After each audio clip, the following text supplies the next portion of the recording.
ਸ੍ਰੀ ਵਾਹਿਗੁਰੂ ਸਾਹਿਬ ਜੀ। ਗੁਰਮੁਖ ਪੰਥ ਅਗੰਮ ਹੈ, ਜਿਉ ਜਲ ਅੰਦਰ ਮੀਨ ਚਲੰਦਾ। ਗੁਰਮੁਖ ਖੋਜ ਅਲਖ ਹੈ, ਜਿਉ ਪੰਖੀ ਆਗਾਸ ਉਡੰਦਾ। ਸਾਧ ਸੰਗਤ ਰਹਿ ਰਾਸ ਹੈ, ਹਰ ਚੰਦੌਰੀ ਨਗਰ ਵਸੰਦਾ। ਚਾਰ ਵਰਨ ਤੰਬੋਲ ਰਸ, ਪਿਰਮ ਪਿਆਲੇ ਰੰਗ ਚੜੰਦਾ। ਸ਼ਬਦ ਸੁਰਤ ਲਿਵ ਲੀਣ ਹੋਏ, ਚੰਦਨ ਵਾਸ ਨਿਵਾਸ ਕਰੰਦਾ। ਗਿਆਨ ਧਿਆਨ ਸਿਮਰਨ ਜੁਗਤ, ਕੂੰਜ ਕੁਰਮ ਹੰਸ ਵੰਸ ਵਦੰਦਾ। ਗੁਰਮੁਖ ਸੁਖ ਫਲ ਅਲਖ ਲਖੰਦਾ। ਗੁਰਮੁਖ ਸੁਖ ਫਲ ਅਲਖ ਲਖੰਦਾ। ਵਾਹਿਗੁਰੂ ਜੀ ਕਾ ਖਾਲਸਾ, ਵਾਹਿਗੁਰੂ ਜੀ ਕੀ ਫਤਿਹ। ਪਰਮ ਸਤਿਕਾਰਯੋਗ ਚਵਰ ਛਤਰ ਤਖਤ ਦੇ ਮਾਲਕ, ਦਸਾਂ ਪਾਤਸ਼ਾਹੀਆਂ ਦੀ ਜੋਤ ਸ਼ਬਦ ਗੁਰੂ ਧੰਨ ਸ੍ਰੀ ਗੁਰੂ ਗ੍ਰੰਥ ਸਾਹਿਬ ਮਹਾਰਾਜ ਜੀ ਦੀ ਪਵਿੱਤਰ ਹਜ਼ੂਰੀ ਦੇ ਅੰਦਰ ਹਾਜ਼ਰੀਆਂ ਭਰ ਰਹੀ ਸਤਿਗੁਰੂ ਦੀ ਸਾਜੀ ਨਿਵਾਜੀ ਗੁਰੂ ਰੂਪ ਸਾਧ ਸੰਗਤ ਜੀ, ਆਓ ਚਿੱਤ ਬਿਰਤੀਆਂ ਨੂੰ ਇਕਾਗਰ ਕਰਦਿਆਂ ਹੋਇਆਂ ਭਾਈ ਗੁਰਦਾਸ ਜੀ ਦੀਆਂ ਵਾਰਾਂ ਦੀ ਚੱਲ ਰਹੀ ਲੜੀਵਾਰ ਕਥਾ ਵਿਚਾਰ ਦੇ ਨਾਲ ਜੁੜੀਏ। 16ਵੀਂ ਵਾਰ ਦੇ ਵਿੱਚੋਂ ਆਪ ਜੀ ਨੇ 13ਵੀਂ ਪੌੜੀ ਦਾ ਪਾਠ ਸਰਵਣ ਕੀਤਾ ਹੈ। ਇਸ ਪੌੜੀ ਦੇ ਅੰਦਰ ਭਾਈ ਗੁਰਦਾਸ ਸਾਹਿਬ ਜੀ ਸਾਨੂੰ ਦੱਸਦੇ ਹੈ, ਗੁਰਮੁਖਾਂ ਦਾ ਮਾਰਗ ਸੱਚਾ ਹੈ, ਸੱਚੇ ਰਾਹ ਦੇ ਉੱਤੇ ਤੁਰਦੇ ਹੈ, ਸੱਚ ਦੇ ਵਿੱਚ ਲੀਨ ਹੁੰਦੇ ਹੈ, ਤੇ ਉਹਨਾਂ ਵਰਗੀ ਅਵਸਥਾ ਜਾਣਨ ਵਾਸਤੇ ਉਹਨਾਂ ਵਰਗੇ ਬਣਨਾ ਪੈਂਦਾ ਹੈ। ਉਹੋ ਜਿਹੀ ਘਾਲ ਘਾਲਣੀ ਪੈਂਦੀ ਹੈ। ਜਿਹੜਾ ਉਸ ਅਵਸਥਾ 'ਤੇ ਪੁੱਜਦਾ ਹੈ ਉਹੀ ਉਸ ਅਵਸਥਾ ਨੂੰ ਜਾਣਦਾ ਹੈ। ਬਾਕੀ ਸਾਰੀਆਂ ਗੱਲਾਂ ਨੇ ਅਸਲ ਵਿੱਚ ਉੱਥੇ ਪਹੁੰਚ ਕੇ ਹੀ ਪਤਾ ਲੱਗਦਾ ਹੈ ਉਸ ਅਵਸਥਾ ਦੇ ਬਾਰੇ। ਸੋ ਭਾਈ ਗੁਰਦਾਸ ਸਾਹਿਬ ਜੀ ਇਸ ਪੌੜੀ ਵਿੱਚ ਫਰਮਾ ਰਹੇ ਹੈ, ਗੁਰਮੁਖ ਪੰਥ ਅਗੰਮ ਹੈ, ਜਿਉ ਜਲ ਅੰਦਰ ਮੀਨ ਚਲੰਦਾ। ਭਾਈ ਗੁਰਦਾਸ ਸਾਹਿਬ ਨੂੰ ਪੁੱਛਿਆ ਗੁਰਸਿੱਖਾਂ ਨੇ, ਭਾਈ ਗੁਰਦਾਸ ਜੀ ਤੁਸੀਂ ਗੁਰਮਤਿ ਨੂੰ ਚੰਗੀ ਤਰ੍ਹਾਂ ਜਾਣਦੇ ਹੋ, ਸਾਨੂੰ ਇਹ ਦੱਸੋ ਕਿ ਜਦੋਂ ਹੋਰ ਗ੍ਰੰਥ ਪੜ੍ਹੀਦੇ ਹੈ ਤਾਂ ਪਤਾ ਲੱਗਦਾ ਹੈ ਪੁਰਾਣੇ ਸਮੇਂ ਤੋਂ ਵੱਖੋ ਵੱਖਰੇ ਬਹੁਤ ਸਾਰੇ ਪੰਥ ਹਨ, ਬੜੇ ਰਸਤੇ ਹਨ। ਗੁਰਮੁਖਾਂ ਦੇ ਰਸਤੇ ਬਾਰੇ ਦੱਸੋ। ਤਾਂ ਸੁਣ ਕੇ ਭਾਈ ਗੁਰਦਾਸ ਸਾਹਿਬ ਨੇ ਕਿਹਾ, ਗੁਰਸਿੱਖੋ, ਅਸਲ ਦੇ ਵਿੱਚ ਤਾਂ ਰਸਤੇ ਜਿੰਨੇ ਮਰਜ਼ੀ ਬਣਾਈ ਫਿਰਨ, ਪਰ ਦੋ ਹੀ ਰਸਤੇ ਹੁੰਦੇ ਹੈ। ਇੱਕ ਰਾਹ ਹੈ ਸੰਸਾਰੀ ਅਤੇ ਇੱਕ ਹੈ ਨਿਰੰਕਾਰੀ। ਜਿਹੜੇ ਸੰਸਾਰੀ ਰਸਤੇ ਦੇ ਉੱਤੇ ਚੱਲਦੇ ਹੈ ਉਹ ਜੰਮਣ ਮਰਨ ਦੇ ਗੇੜ ਵਿੱਚ ਪਏ ਰਹਿੰਦੇ ਹੈ। ਜਿਹੜੇ ਨਿਰੰਕਾਰ ਦੇ ਰਾਹ ਦੇ ਉੱਤੇ ਚੱਲਦੇ ਹੈ ਉਹ ਪ੍ਰਭੂ ਦੇ ਵਿੱਚ ਅਭੇਦ ਹੋ ਜਾਂਦੇ ਹੈ। ਨਿਰੰਕਾਰੀ ਅਤੇ ਸੰਸਾਰੀ ਬਹੁਤਾਤ ਦੇ ਵਿੱਚ ਇਹਨਾਂ ਦੀ ਆਪਸ ਵਿੱਚ ਬਣਦੀ ਨਹੀਂ। ਭਗਤਾਂ ਤੈਸੈ ਸਾਰੀਆਂ ਜੋੜ ਕਦੇ ਨਾ ਆਇਆ। ਭਗਤਾਂ ਦੀ ਸੰਸਾਰੀ ਲੋਕਾਂ ਦੀ ਆਪਸ ਵਿੱਚ ਪੂਰੀ ਨਹੀਂ ਬਣਦੀ। ਸੋ ਨਿਰੰਕਾਰੀ ਰਸਤੇ ਦੇ ਉੱਤੇ ਗੁਰਮੁਖ ਚੱਲਦੇ ਹੈ। ਗੁਰਮੁਖ ਪੰਥ ਅਗੰਮ ਹੈ। ਗੁਰਮੁਖਾਂ ਦਾ ਜਿਹੜਾ ਰਸਤਾ ਹੈ ਉਹ ਅਗੰਮ ਅਨੁਭਵ ਦਾ ਰਸਤਾ ਹੈ। ਅਨੁਭਵ ਹਰੇਕ ਦਾ ਆਪੋ ਆਪਣਾ ਹੁੰਦਾ ਹੈ। ਸੰਤ ਸਮੂਹ ਅਨੇਕ ਮਤੀ ਕੇ, ਉਹਨਾਂ ਦਾ ਆਪਣਾ ਅਨੁਭਵ ਹੈ। ਕਿਵੇਂ? ਜਿਉਂ ਜਲ ਅੰਦਰ ਮੀਨ ਚਲੰਦਾ। ਭਾਈ ਗੁਰਦਾਸ ਜੀ ਕਹਿੰਦੇ ਜਿਵੇਂ ਪਾਣੀ ਦੇ ਵਿੱਚ ਮੱਛ ਰਹਿੰਦਾ ਹੈ, ਉਹ ਪਾਣੀ ਵਿੱਚ ਚੱਲਦਾ ਹੈ। ਜਾਂ ਜਿਹੜੀ ਮੱਛੀ ਹੈ ਪਾਣੀ ਵਿੱਚ ਵੱਸਦੀ ਹੈ, ਇੱਕ ਥਾਂ ਤੋਂ ਦੂਜੇ ਥਾਂ 'ਤੇ ਜਾਂਦੀ ਹੈ, ਉੱਥੇ ਰਸਤਾ ਨਹੀਂ ਬਣਦਾ। ਉਹ ਇੱਕ ਥਾਂ ਤੋਂ ਚੱਲ ਕੇ ਜਦੋਂ ਦੂਜੇ ਥਾਂ 'ਤੇ ਪੁੱਜਦੀ ਹੈ ਪਾਣੀ ਦੇ ਵਿੱਚ, ਉੱਥੇ ਕੋਈ ਪਿੱਛੇ ਨਿਸ਼ਾਨੀ ਨਹੀਂ ਰਹਿ ਜਾਂਦੀ। ਮਛਲੀ ਦਾ ਪਾਣੀ ਵਿੱਚ ਰਹਿਣ ਦਾ ਆਪਣਾ ਅਨੁਭਵ ਹੈ। ਪਾਣੀ ਵਿੱਚ ਰਹਿੰਦਿਆਂ ਹੀ ਉਹਦਾ ਜੀਵਨ ਹੈ, ਉਹਨੂੰ ਆਨੰਦ ਮਿਲਦਾ ਹੈ। ਬਹੁਤ ਵਾਰਾਂ ਮੇਰੇ ਸਤਿਗੁਰੂ ਨੇ ਬਾਣੀ ਵਿੱਚ ਪਾਣੀ ਅਤੇ ਮੱਛੀ ਦੀ ਪ੍ਰੀਤ ਦਾ ਜ਼ਿਕਰ ਕੀਤਾ ਹੈ। ਸੋ ਭਾਈ ਗੁਰਦਾਸ ਜੀ ਕਹਿੰਦੇ ਗੁਰਮੁਖ ਜਿਹੜੇ ਨਿਰੰਕਾਰੀ ਰਸਤੇ 'ਤੇ ਚੱਲਦੇ, ਉਹਨਾਂ ਦਾ ਆਪਣਾ ਅਨੁਭਵ ਹੁੰਦਾ ਹੈ। ਔਰ ਜਿਵੇਂ ਮੱਛੀ ਪਾਣੀ ਵਿੱਚ ਚੱਲਦੀ ਹੈ, ਉਹਦਾ ਆਪਣਾ ਅਨੁਭਵ ਹੈ, ਆਨੰਦ ਮਾਣਦੀ ਹੈ। ਗੁਰਮੁਖ ਵੀ ਪ੍ਰੇਮਾ ਭਗਤੀ ਦੇ ਰਾਹ ਦੇ ਉੱਤੇ ਚੱਲਦੇ ਹੋਏ ਉਹ ਅਨੁਭਵ ਨੂੰ ਪ੍ਰਾਪਤ ਕਰਦੇ ਹੈ। ਔਰ ਅਨੁਭਵ ਦੇ ਵਿੱਚ ਹੀ ਆਨੰਦ ਹੁੰਦਾ ਹੈ। ਬਾਕੀ ਸਾਰੇ ਬੰਦੇ ਸੁਣੀਆਂ ਸੁਣਾਈਆਂ ਗੱਲਾਂ ਕਰਦੇ ਹੈ। ਗੁਰਮੁਖਾਂ ਦੇ ਰਸਤੇ 'ਤੇ ਚੱਲਾਂਗੇ, ਕੁਝ ਦੇਖਣ ਨੂੰ ਮਿਲੇਗਾ, ਐਸੀ ਅਵਸਥਾ ਆਵੇਗੀ। ਉਹ ਤਾਂ ਉੱਥੇ ਪੁੱਜ ਕੇ ਹੀ ਪਹੁੰਚਿਆ ਜਾਣ ਸਕੀਦਾ ਹੈ। ਜਿਵੇਂ ਕਿਸੇ ਤੋਂ ਸੁਣ ਕੇ ਕਿਸੇ ਨੇ ਕੋਈ ਫਲ ਖਾਧਾ ਹੈ, ਕਿਸੇ ਤੋਂ ਸੁਣ ਕੇ ਕੋਈ ਕਵੇ ਵੀ ਇਹਦੇ ਵਿੱਚ ਮਿਠਾਸ ਬੜੀ ਹੈ, ਪਰ ਉਹ ਦੂਜੇ ਤੋਂ ਸੁਣ ਕੇ ਦੱਸ ਰਿਹਾ ਵੀ ਇਹ ਫਲ ਮਿੱਠਾ ਹੈ।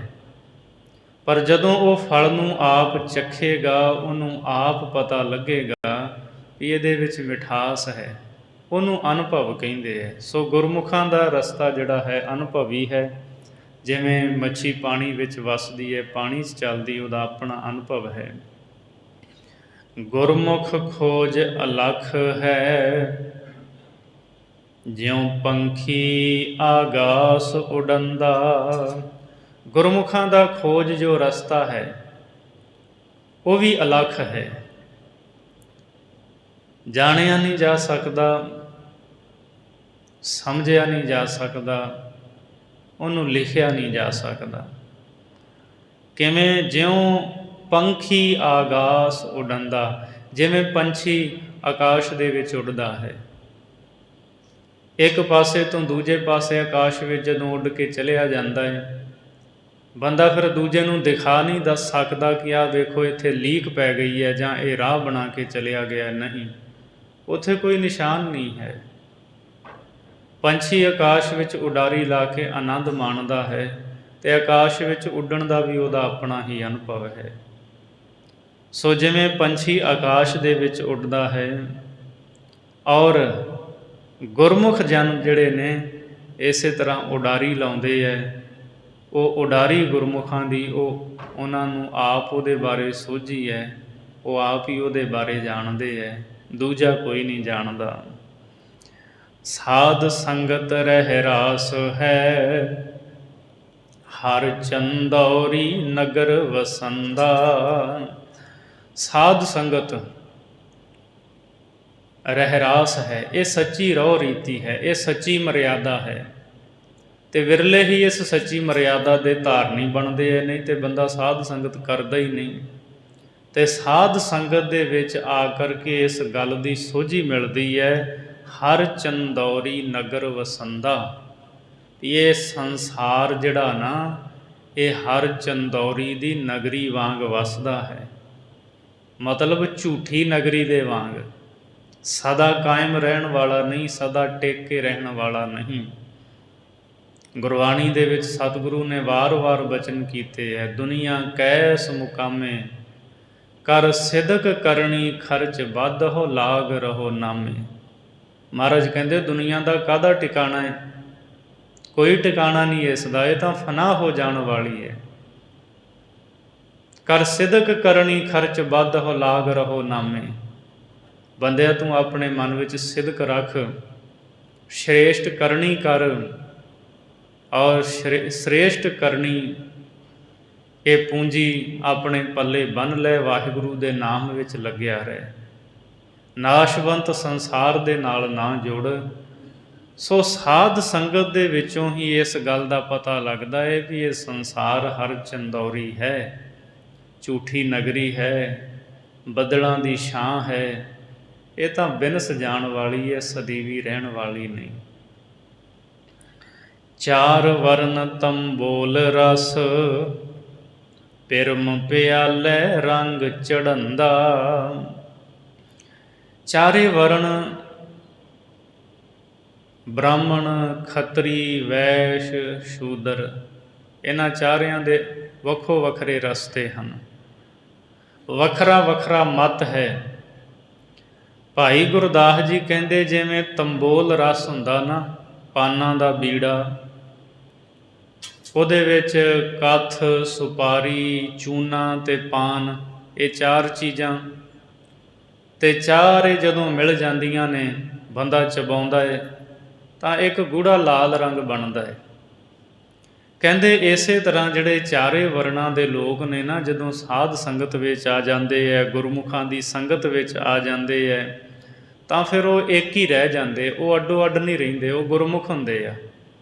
ਉੱਥੇ ਬ੍ਰਾਹਮਣ ਬ੍ਰਾਹਮਣ ਨਹੀਂ ਰਹਿੰਦਾ, ਖੱਤਰੀ ਖੱਤਰੀ ਨਹੀਂ ਰਹਿੰਦਾ, ਵੈਸ਼ ਵੈਸ਼ ਨਹੀਂ, ਸ਼ੂਦਰ ਸ਼ੂਦਰ ਨਹੀਂ, ਉੱਥੇ ਸਾਰੇ ਗੁਰਮੁਖ ਹਨ। ਸਾਧ ਸੰਗਤ ਵਿੱਚ ਆ ਕੇ ਉਹ ਇੱਕ ਬਣ ਜਾਂਦੇ ਹੈ, ਅਤੇ ਪਿਆਰੇ ਦੇ ਪ੍ਰੇਮ ਰਸ ਦੇ ਪਿਆਲੇ ਦਾ ਰੰਗ ਚੜ੍ਹਦੇ ਤੋਂ ਚੜ੍ਹਦਾ ਹੈ, ਅਤੇ ਪਿਆਰੇ ਦਾ ਪ੍ਰੇਮ ਰਸ ਪਿਆਲਾ ਪੀ ਕਰਕੇ ਗੁਰਮੁਖ ਚੜ੍ਹਦੀ ਕਲਾ ਵਿੱਚ ਰਹਿੰਦੇ ਹੈ। ਸ਼ਬਦ ਸੁਰਤ ਲਿਵ ਲੀਨ ਹੋਏ, ਚੰਦਨ ਵਾਸ ਨਿਵਾਸ ਕਰੰਦਾ। ਸ਼ਬਦ ਦੀ ਸੁਰਤ ਦੀ ਲਿਵ ਦੇ ਵਿੱਚ ਲੀਨ ਹੋ ਕਰਕੇ ਗੁਰਮੁਖ ਰਹਿੰਦੇ ਹੈ।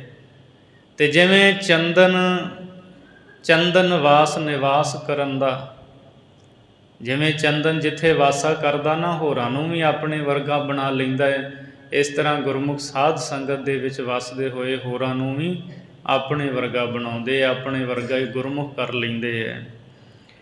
ਗਿਆਨ ਧਿਆਨ ਸਿਮਰਨ ਜੁਗਤ, ਕੂੰਜ ਕੁਰਮ ਹੰਸ ਵੰਸ ਵਧੰਦਾ।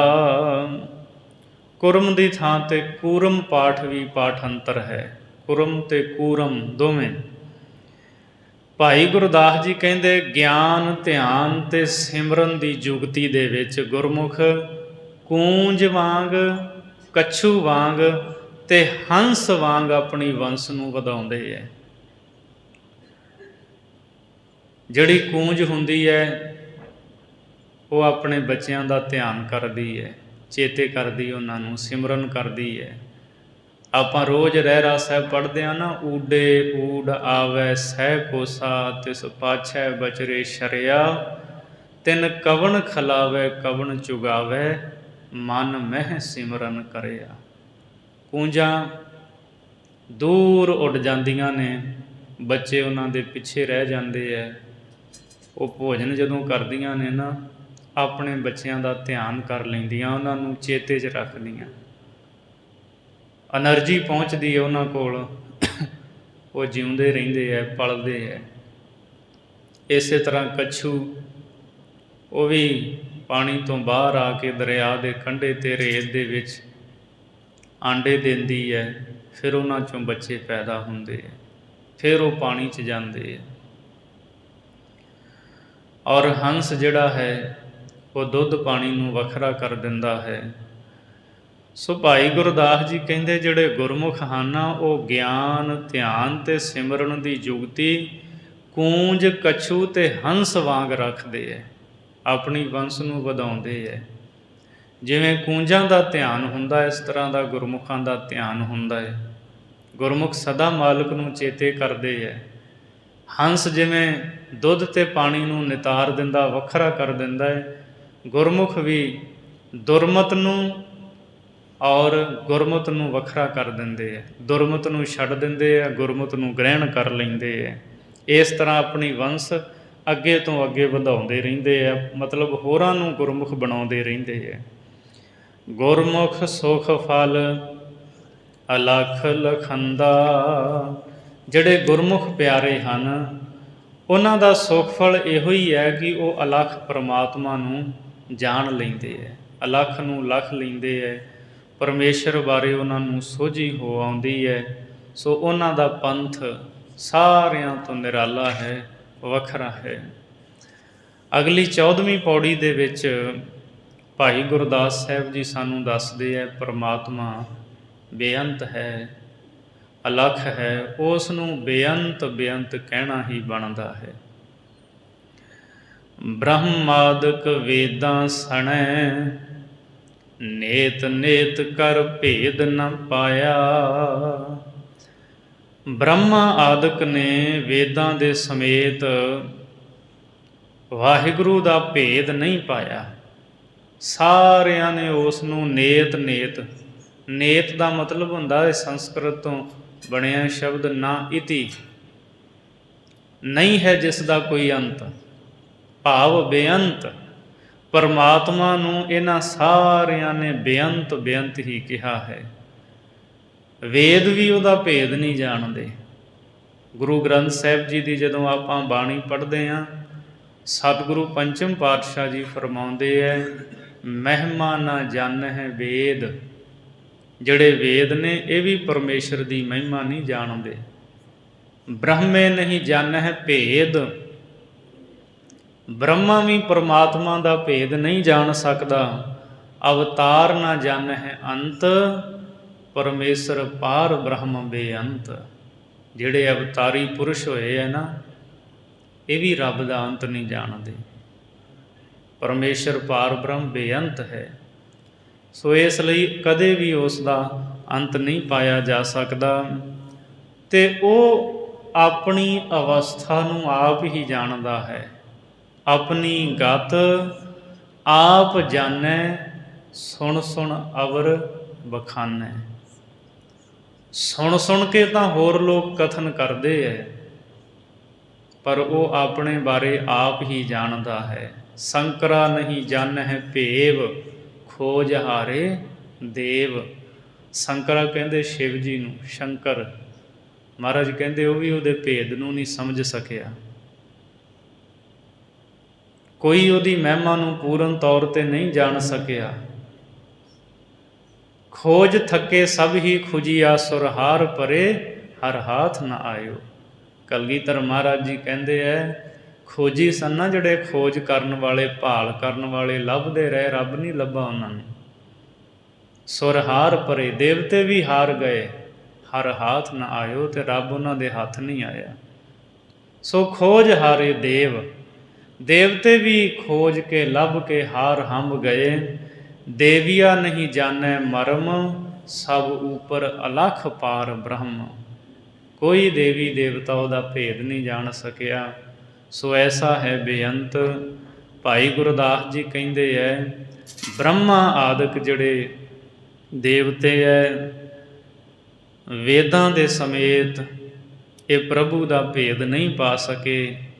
ਇਹਨਾਂ ਨੇ ਵਾਹਿਗੁਰੂ ਨੂੰ ਬੇਅੰਤ ਬੇਅੰਤ ਹੀ ਕਿਹਾ ਹੈ। ਕਿਆ ਹਉ ਕਥੀ ਕਥੇ ਕਥ ਦੇਖਾ, ਮੈਂ ਅਕਥ ਨਾ ਕਥ ਨਾ ਜਾਈ। ਸਤਿਗੁਰੂ ਗੁਰੂ ਨਾਨਕ ਸਾਹਿਬ ਬਿਲਾਵਲ ਰਾਗ ਵਿੱਚ ਫਰਮਾਉਂਦੇ ਹੈ, ਮੈਂ ਕੀ ਕਥਨ ਕਰਾਂ, ਕੀ ਬਿਆਨ ਕਰਾਂ। ਉਹਦੀ ਤਾਂ ਮਹਿਮਾ ਵਡਿਆਈ ਨਹੀਂ ਕੀਤੀ ਜਾ ਸਕਦੀ। ਸੋਈ ਸੋਈ ਸਦਾ ਸੱਚ ਸਾਹਿਬ, ਸਾਚਾ ਸਾਚੀ ਨਾਈ। ਉਹਦੀ ਵਡਿਆਈ ਹੈ ਸੱਚੀ, ਪਰ ਪੂਰਨ ਤੌਰ 'ਤੇ ਨਹੀਂ ਹੋ ਸਕਦੀ ਹੈ। ਸੋ ਅੱਗੇ ਭਾਈ ਗੁਰਦਾਸ ਜੀ ਫਰਮਾਉਂਦੇ ਹੈ, ਮਹਾਦੇਵ ਅਵਧੂਤ ਹੋਏ, ਨਮੋ ਨਮੋ ਕਰ ਧਿਆਨ ਨਾ ਆਇਆ।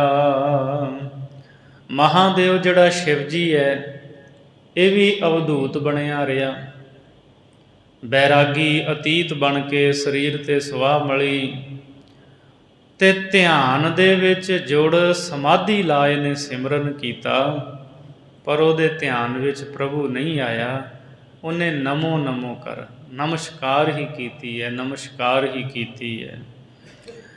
10 ਅਵਤਾਰ ਆਕਾਰ ਕਰ, ਏਕੰਕਾਰ ਨਾ ਅਲਖ ਲਖਾਇਆ।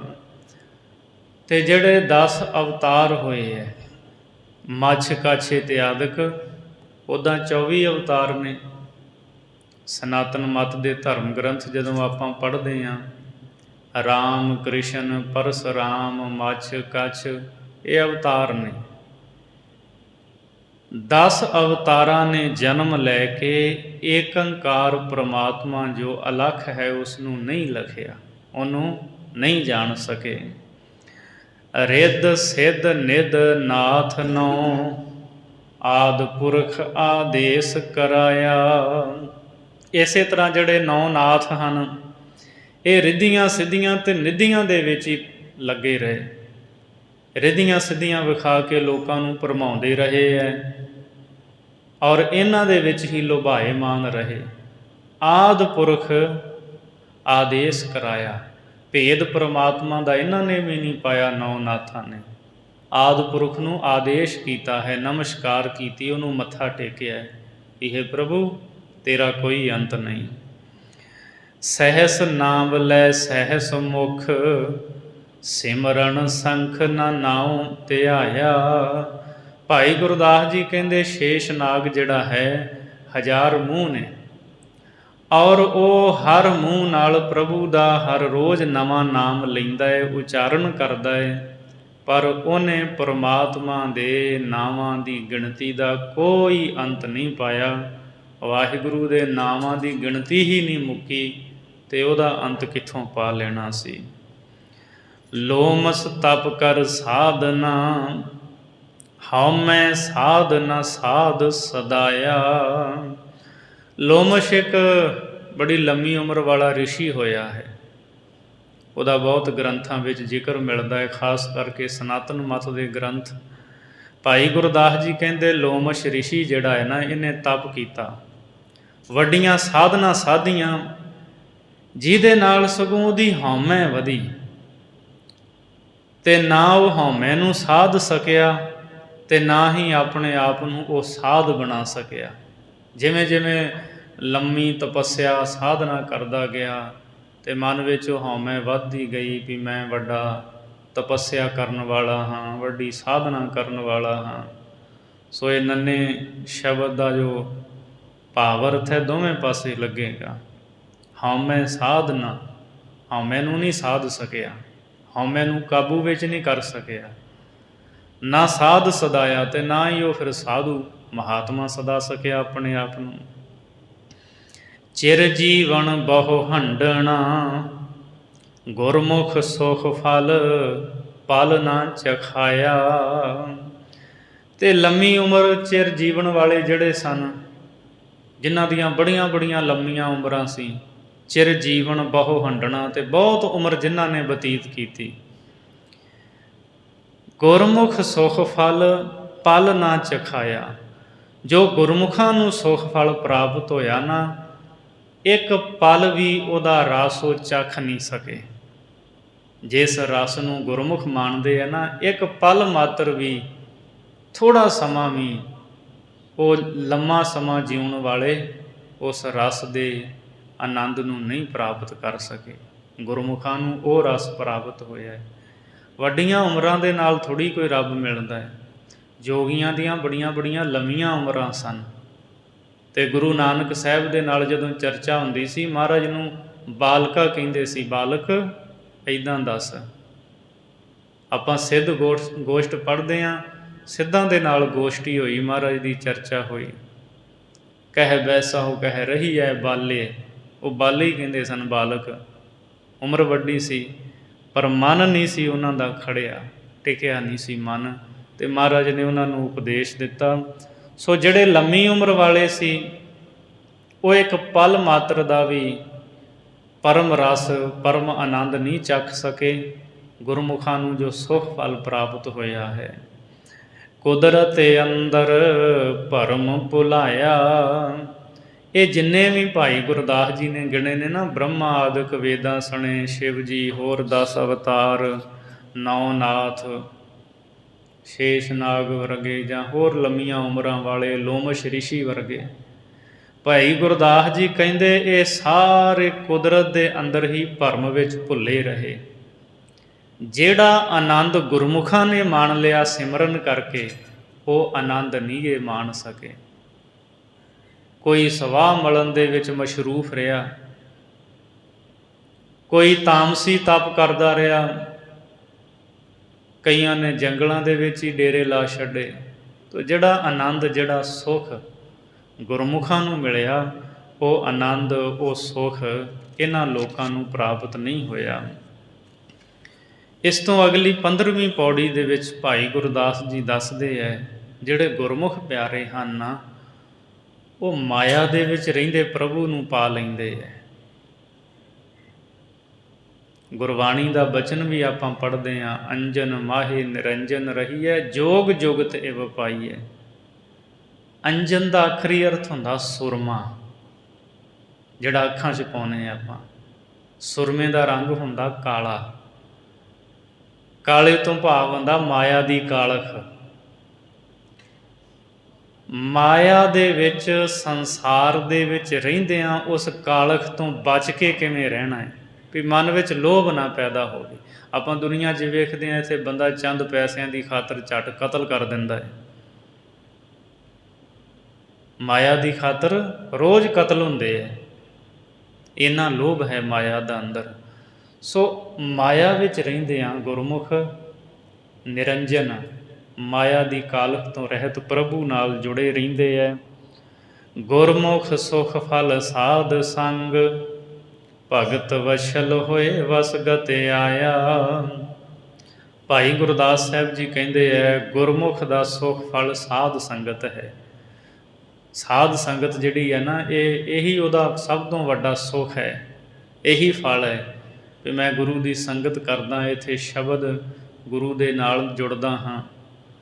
ਸੋ ਸਾਧ ਸੰਗਤ ਹੀ ਗੁਰਮੁਖ ਦਾ ਸੁੱਖ ਫਲ ਹੈ।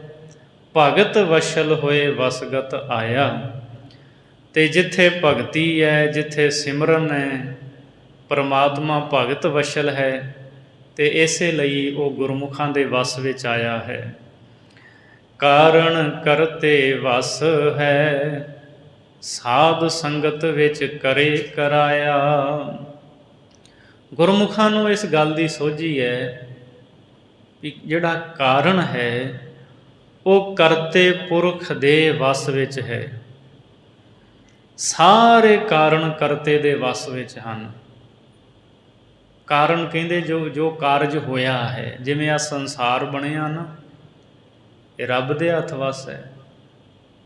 ਉਹਨੇ ਬਣਾਇਆ, ਇਹਨੂੰ ਕਿਸੇ ਬੰਦੇ ਨੇ ਨਹੀਂ ਬਣਾਇਆ। ਇਹ ਕਾਰਨ ਕਰਤੇ ਦੇ ਵਸ ਹੈ, ਕਰਤਾ ਹੈ ਪਰਮਾਤਮਾ, ਕਾਰਨ ਕੀ ਹੈ ਇਹ ਸੰਸਾਰ। ਸਾਰੇ ਹੀ ਕਾਰਨ ਕਰਤੇ ਦੇ ਪਰਮੇਸ਼ਰ ਦੇ ਹੱਥ ਵਿੱਚ ਹਨ।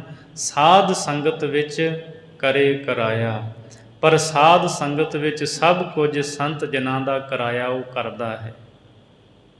ਮਤਲਬ ਇਹ ਹੈ ਵੀ ਗੁਰਮੁਖ ਜਿਹੜੇ ਨੇ ਨਾ, ਸੰਤ ਜਨ, ਉਹ ਜਦੋਂ ਰੱਬ ਜੀ ਦੇ ਚਰਨਾਂ 'ਚ ਅਰਦਾਸ ਕਰਦੇ ਹੈ, ਬੇਨਤੀ ਕਰਦੇ ਹੈ, ਪਰਮੇਸ਼ਰ ਜੀ ਕਿਰਪਾ ਕਰੋ, ਤਾਂ ਫਿਰ ਵਾਹਿਗੁਰੂ ਉਹ ਕਾਰਜ ਕਰ ਦਿੰਦਾ ਹੈ।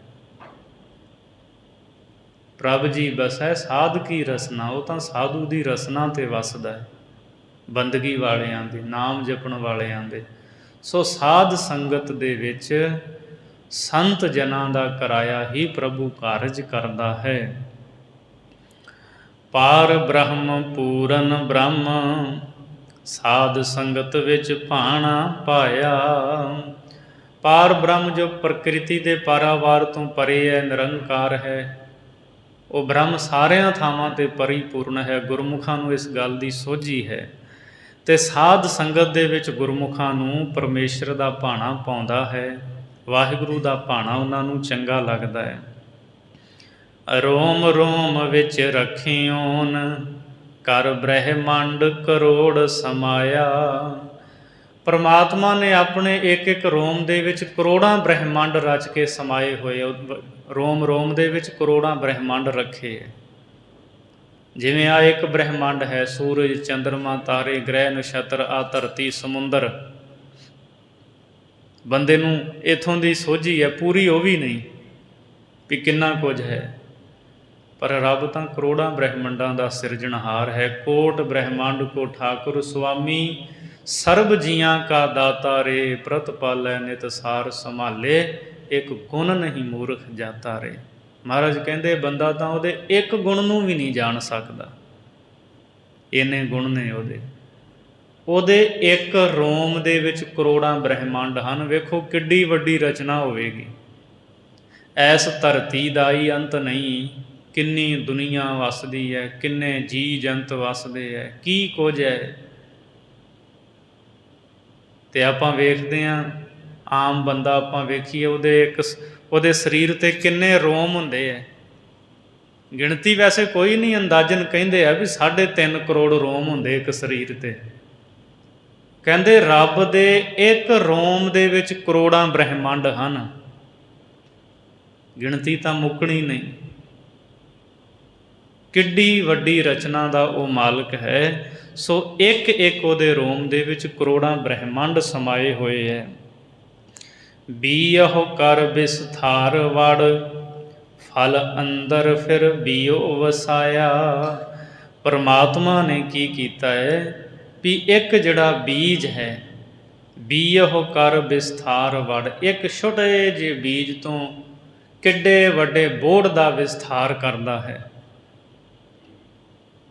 ਅਤੇ ਫਿਰ ਫਲ ਅੰਦਰ ਫਿਰ ਬੀਓ ਵਸਾਇਆ, ਉਹਦੇ ਫਲ ਦੇ ਵਿੱਚ ਫਿਰ ਬੀ ਪਾਉਂਦਾ ਪਰਮਾਤਮਾ। ਛੋਟੇ ਜਿਹੇ ਬੀਜ ਤੋਂ ਬੋਹੜ ਕਿੱਡਾ ਵੱਡਾ ਬਣਦਾ ਹੈ, ਅਤੇ ਬੋਹੜ ਨੂੰ ਜਿਹੜੇ ਫਲ ਗੋਲਾਂ ਲੱਗਦੀਆਂ, ਉਹਦੇ ਵਿੱਚ ਫਿਰ ਉਹ ਬੀਜ ਨੇ। ਕਹਿੰਦੇ ਇਸੇ ਤਰ੍ਹਾਂ ਰੱਬ ਨੇ ਕਰੋੜਾਂ ਬ੍ਰਹਿਮੰਡ ਸਾਜੇ ਆ, ਬੀਜ ਰੂਪ ਉਹ ਆਪ ਹੈ। ਛੋਟੇ ਜਿਹੇ ਬੀਜ ਤੋਂ ਜਿਵੇਂ ਵੱਡਾ ਆਕਾਰ ਬੋਹੜ ਦਾ ਬਣਦਾ ਹੈ ਨਾ, ਉਹਦੀ ਸੱਤਾ, ਉਹਦੀ ਸ਼ਕਤੀ, ਉਹਦੀ ਤਾਕਤ ਤੋਂ ਕਰੋੜਾਂ ਬ੍ਰਹਿਮੰਡ ਜਿਹੜੇ ਉਹ ਪੈਦਾ ਹੁੰਦੇ ਹੈ। ਅਪਿਓ ਪੀਣ ਅਜਰ ਜਰਨ, ਆਪ ਗਵਾਏ ਨਾ ਆਪ ਜਣਾਇਆ। ਗੁਰਮੁਖ ਅੰਮ੍ਰਿਤ ਰਸ ਨੂੰ ਪੀਂਦੇ ਹੈ, ਅਤੇ ਜਦੋਂ ਉਹਨਾਂ ਨੂੰ ਕੋਈ ਸੋਝੀ ਮਿਲਦੀ ਹੈ ਨਾ ਪਰਮੇਸ਼ਰ ਦੇ ਵਿਸਥਾਰ ਬਾਰੇ, ਉਹਦੇ ਬਾਰੇ ਜਾਣਦੇ, ਉਹ ਅਜਰ ਸ਼ਕਤੀ ਨੂੰ ਜਰ ਕੇ ਰੱਖਦੇ ਹੈ, ਉਹ ਅੰਦਰੇ ਅੰਦਰ ਹਜਮ ਕਰ ਲੈਂਦੇ ਹੈ। ਅਜਰ ਜਰਨ, ਆਪ ਗਵਾਏ। ਗੁਰਮੁਖਾਂ ਨੇ ਆਪਾ ਭਾਵ ਮਤਲਬ ਮੈਂ ਮੇਰੀ ਹਉਮੈ ਨੂੰ ਗਵਾਇਆ ਹੈ, ਨਾ ਆਪ ਗਣਾਇਆ, ਅਤੇ ਕਦੇ ਆਪਣੇ ਆਪ ਨੂੰ ਜਣਾਉਂਦੇ ਨਹੀਂ ਹਨ। ਆਪਣੇ ਆਪ ਨੂੰ ਵੱਡਾ ਨਹੀਂ ਦੱਸਦੇ ਕਿ ਮੈਂ ਹੀ ਵੱਡਾ ਹਾਂ, ਮੈਂ ਹੀ ਸੁਰਤ ਨੂੰ ਇਕਾਗਰ ਕਰਨ ਵਾਲਾ, ਮੈਂ ਹੀ ਬੰਦਗੀ ਕਰਨ ਵਾਲਾ। ਉਹ ਇੱਦਾਂ ਜਣਾਉਂਦੇ ਨਹੀਂ ਆਪਣੇ ਆਪ ਨੂੰ। ਅੰਜਨ ਵਿੱਚ ਨਿਰੰਜਨ ਪਾਇਆ। ਸੋ ਇਉਂ ਗੁਰਮੁਖ ਪਿਆਰੇ ਜਿਹੜੇ ਨੇ ਉਹ ਮਾਇਆ ਦੀ ਕਾਲਖ ਤੋਂ ਬਚ ਕੇ ਰਹਿੰਦੇ ਹੈ, ਅਤੇ ਸੰਸਾਰ ਵਿੱਚ ਗ੍ਰਸਥ ਪਰਿਵਾਰ ਵਿੱਚ ਰਹਿੰਦਿਆਂ ਹੋਇਆਂ ਮਾਇਆ ਦੀ ਕਾਲਖ ਤੋਂ ਰਹਿਤ ਪਰਮੇਸ਼ਰ ਨੂੰ ਗੁਰਮੁਖ ਪਿਆਰੇ ਪ੍ਰਾਪਤ ਕਰ ਲੈਂਦੇ ਹੈ। ਸੋ ਇਸ ਤੋਂ ਅਗਲੀ 16ਵੀਂ ਪੌੜੀ ਹੈ, ਇਹਦੇ ਵਿੱਚ ਭਾਈ ਗੁਰਦਾਸ ਜੀ ਨੇ ਦੱਸਿਆ ਵੀ ਪ੍ਰਭੂ ਦੀ ਵਡਿਆਈ ਕਥਨ ਤੋਂ ਪਰੇ ਹੈ। ਬਸ ਉੱਥੇ ਆਪਾਂ ਸਿਰਫ ਇਹੀ ਸ਼ਬਦ ਵਰਤ ਸਕਦੇ ਹਾਂ, ਅਸਚਰਜ ਹੈ, ਬਿਸਮਾਦ ਹੈ, ਹੈਰਾਨ ਹੈ। ਗੁਰਬਾਣੀ ਵਿੱਚ ਵਾਹੋ ਵਾਹੋ ਬਾਣੀ ਨਿਰੰਕਾਰ ਹੈ, ਤਿਸ ਜੀਵੜ ਅਵਰ ਨਾ ਕੋਇ। ਪਰਮਾਤਮਾ ਦੀ ਸਿਫਤ ਸਲਾਹ ਦੀ ਬਾਣੀ, ਰੱਬੀ ਬਾਣੀ, ਧੁਰ ਕੀ ਬਾਣੀ, ਇਹ ਬੁੱਧੀ ਦੇ ਤਲ 'ਤੇ ਪੂਰਨ ਤੌਰ 'ਤੇ ਬੰਦਾ ਨਹੀਂ ਸਮਝ ਸਕਦਾ। ਬਾਣੀ ਨੂੰ ਪੜ੍ਹ ਕੇ ਆਨੰਦ ਮਾਣ ਸਕਦਾ ਹੈ। ਹੈਰਾਨ ਕੁਨ ਹੈ ਉਹ ਬਾਣੀ। ਸੋ ਵਾਹਿਗੁਰੂ ਦੀ ਮਹਿਮਾ ਜਿਹੜੀ ਹੈ ਉਹਦਾ ਹੁਣ ਦੱਸ ਰਹੇ ਹੈ। ਮਹਿਮਾ ਮਹਿ ਮਹਿਕਾਰ ਵਿੱਚ, ਮਹਿਮਾ ਲੱਖ ਨ ਮਹਿਮਾ ਜਾਣੈ। ਭਾਈ ਗੁਰਦਾਸ ਜੀ ਕਹਿੰਦੇ ਹੈ ਕਿ ਇਹ ਜਿਹੜੀ ਧਰਤੀ ਹੈ ਨਾ, ਇਸ ਧਰਤੀ ਦੇ ਫੈਲਾਓ ਦੇ ਵਿੱਚ ਕਿੱਡਾ ਵੱਡਾ ਵਿਸਥਾਰ ਹੈ। ਇਹਦੇ ਫੈਲਾਓ ਦੇ ਵਿੱਚ ਕਈ ਮਹਿਮਾ ਕਰਨ ਵਾਲੇ ਹੈ। ਮਹਿਮਾ ਲੱਖ ਨਾ ਮਹਿਮਾ ਜਾਣੈ। ਲੱਖਾਂ ਲੋਕ ਮਹਿਮਾ ਨੂੰ ਜਾਣ ਕੇ ਉਹਦੀ ਮਹਿਮਾ ਨੂੰ ਕਥਨ ਕਰਨਾ ਫਿਰ ਵੀ ਨਹੀਂ ਜਾਣਦੇ। ਕਈ ਵਾਰ ਹੁੰਦਾ ਨਾ, ਉਹ ਗੱਲ ਤਾਂ ਬੰਦੇ ਨੂੰ ਥੋੜ੍ਹੀ ਸਮਝ ਪਈ ਹੈ, ਪਰ ਉਹ ਦੱਸਣੀ ਕਿਵੇਂ, ਦੂਜੇ ਨੂੰ ਕਿਵੇਂ ਸਮਝਾਵੇ, ਉਹ ਦੱਸ ਨਹੀਂ ਸਕਦਾ। ਉਹ ਕਹਿੰਦਾ ਇੱਧਰ ਆ, ਮੈਂ ਤੈਨੂੰ ਵਿਖਾ ਸਕਦਾ, ਆ ਵੇਖ। ਮੈਨੂੰ ਨਹੀਂ ਪਤਾ ਦੱਸਣਾ ਕਿਵੇਂ, ਤੈਨੂੰ ਕਿਵੇਂ ਸਮਝਾਉਣਾ। ਸੋ ਧਰਤੀ ਦੇ ਫੈਲਾਓ ਦੇ ਵਿੱਚ ਲੱਖਾਂ ਹੀ ਲੋਕ ਹਨ ਜਿਹੜੇ ਮਹਿਮਾ ਕਰਨ ਵਾਲੇ ਹੈ। ਉਹਦੀ ਮਹਿਮਾ ਨੂੰ ਜਾਣ ਕੇ ਫਿਰ ਵੀ ਬਿਆਨ ਨਹੀਂ ਕਰ ਸਕਦੇ। ਲੱਖ ਮਹਾਤਮ ਮਹਾਤਮਾ, ਤਿਲ ਨਾ ਮਹਾਤਮ ਆਖ ਵਖਾਣੇ। ਇੱਥੇ ਦੁਨੀਆ ਵਿੱਚ ਲੱਖਾਂ ਹੀ ਤੇਜ ਪ੍ਰਤਾਪ ਵਾਲੇ ਮਹਾਤਮਾ ਹਨ, ਜਿਨ੍ਹਾਂ ਦਾ ਤੇਜ ਪ੍ਰਤਾਪ ਬਹੁਤ ਹੈ। ਤਿਲ ਨਾ ਮਹਾਤਮ ਆਖ ਵਖਾਣੇ, ਪਰ ਪ੍ਰਮਾਤਮਾ ਦਾ ਇੱਕ ਤਿਲ ਜਿੰਨਾ ਵੀ ਤੇਜ ਪ੍ਰਤਾਪ ਉਹ ਕਹਿ ਕੇ ਨਹੀਂ ਦੱਸ ਸਕਦੇ। ਤਿਲ ਦਾ ਦਾਣਾ ਕਿੰਨਾ ਛੋਟਾ ਹੁੰਦਾ, ਵੀ ਇੰਨੀ ਵੀ ਉਹਦੀ ਮਹਿਮਾ, ਇੰਨਾ ਉਹਦਾ ਤੇਜ ਪ੍ਰਤਾਪ ਦੱਸ ਹੀ ਨਹੀਂ ਸਕਦੇ, ਦੱਸਿਆ ਹੀ ਨਹੀਂ ਜਾ ਸਕਦਾ। ਉਸਤਤ ਵਿੱਚ ਲਖ ਉਸਤਤੀ, ਪਲ ਉਸਤਤ ਅੰਦਰ ਹੈਰਾਣੇ। ਸੋ ਲੱਖਾਂ ਲੋਕ ਉਸਤਤ ਕਰਨ ਵਿੱਚ ਲੱਗੇ ਹੋਏ ਹੈ, ਅਤੇ ਇੱਕ ਪਲ ਦੀ ਉਸਤਤ ਦੇ ਵਿੱਚ ਹੀ ਉਹ ਹੈਰਾਨ ਹੋ ਜਾਂਦੇ ਹੈ ਵੀ ਇੰਨੀ ਉਸਤਤ ਵਾਹਿਗੁਰੂ ਦੀ, ਇੰਨੀ ਵਡਿਆਈ। ਬਸ ਹੈਰਾਨ ਹੋ ਸਕਦੇ ਹੈ, ਅੰਤ ਨਹੀਂ ਪਾ ਸਕਦੇ। ਅਚਰਜ ਵਿੱਚ ਲਖ ਅਚਰਜਾ, ਅਚਰਜ ਅਚਰਜ ਝੋਜ ਵਿਡਾਣੈ।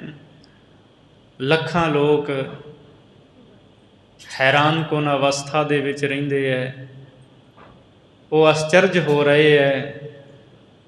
ਅਚਰਜ ਅਚਰਜ ਚੋਜ ਵਿਡਾਣੈ, ਅਤੇ ਵਾਹਿਗੁਰੂ ਜੀ ਦੇ ਅਚਰਜ ਕੌਤਕ ਵੇਖ ਕੇ ਜਾਣ ਕੇ ਹੈਰਾਨ ਤੋਂ ਹੈਰਾਨ ਹੋ ਰਹੇ ਹਨ।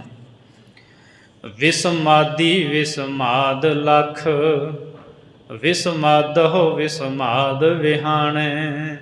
ਭਾਈ ਗੁਰਦਾਸ ਜੀ ਕਹਿੰਦੇ ਲੱਖਾਂ ਹੀ ਹਨ ਜਿਹੜੇ ਵਿਸਮਾਦ ਦੀਆਂ ਗੱਲਾਂ ਕਰਦੇ ਹੈ, ਵਿਸਮਾਦੀ ਕਹਾਉਂਦੇ ਹੈ। ਵਿਸਮਾਦਹੁ ਵਿਸਮਾਦ ਵਿਹਾਣੈ, ਔਰ ਵਿਸਮਾਦ ਹੀ ਵਿਸਮਾਦ ਦੇ ਵਿੱਚ ਉਹਨਾਂ ਦਾ ਸਮਾਂ ਬਤੀਤ ਹੁੰਦਾ ਹੈ।